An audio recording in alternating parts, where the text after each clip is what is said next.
पुणे विधान परिषद उमेदवारीवरून राष्ट्रवादीत मोठा ड्रामा।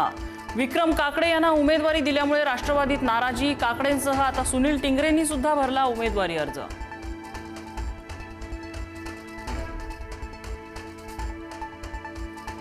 विधान परिषद निवडणुकीच्या पार्श्वभूमीवर अब्दुल सत्तार यांचं मोठं विधान। भाजपकडून शिवसेना संपवण्याचं काम सुरू।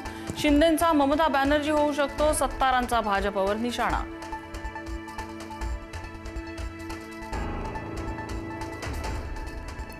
भाजपकडून विधान परिषदेसाठी 11 जागांच्या उमेदवारांची नावं जाहीर। अहिल्यानगरमधून प्राजक्त तनपुरेंना उमेदवारी, तर अमरावतीतून प्रवीण पोटे यांना उमेदवारी। दिल्लीत व्यावसायिक सिलेंडरच्या दरात पुन्हा वाढ। व्यावसायिक सिलेंडरच्या किमतीत 42 रुपयांची वाढ, तर 5 किलोच्या सिलेंडरच्या किमतीतही 11 रुपयांची वाढ। घरगुती सिलेंडरच्या किमतीत मात्र कुठलाही बदल नाही।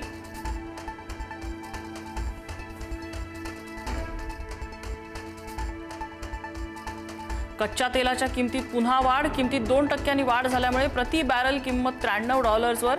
इस्रायलने लेबनॉनवर केलेल्या हल्ल्यामुळे किमती वाढल्याचा अंदाज। महाराष्ट्रात मान्सूनची 10 जूनपर्यंत प्रतीक्षाच। एल निनोच्या पार्श्वभूमीवर राज्य सरकारचा वॉर प्लॅन। शेतकऱ्यांनी पेरणीची घाई करू नये, मुख्यमंत्री फडणवीसांचं आवाहन।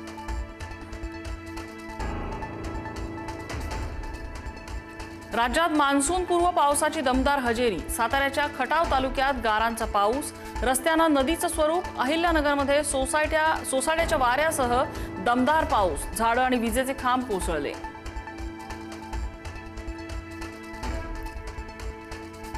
त्र्यंबकेश्वर मंदिरातील 2500 रुपयांच्या तात्काळ दर्शन योजनेला भाविकांचा प्रतिसाद। एकाच दिवशी तब्बल 20 लाख रुपयांच्या दर्शन तिकिटांची विक्री। अवघ्या 4 दिवसात 1400 तिकिटांची विक्री।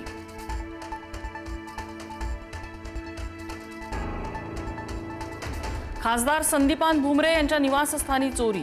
मोबाईल फोन केला लंपास। चोर सीसीटीव्ही कॅमेऱ्यात कैद। खासदारांच्याच घरात चोरी झाल्यानं सुरक्षा व्यवस्थेवर प्रश्नचिन्ह।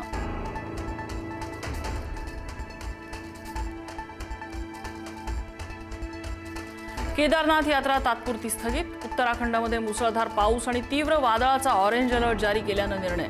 हवामान सुधारल्यानंतर यात्रेला पुन्हा परवानगी।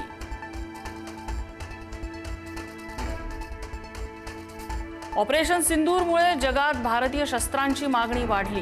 ब्रह्मोस, आकाश आणि नेत्र खरेदी करण्यात अनेक देशांचं स्वारस्य। 21,000 कोटींचे करार।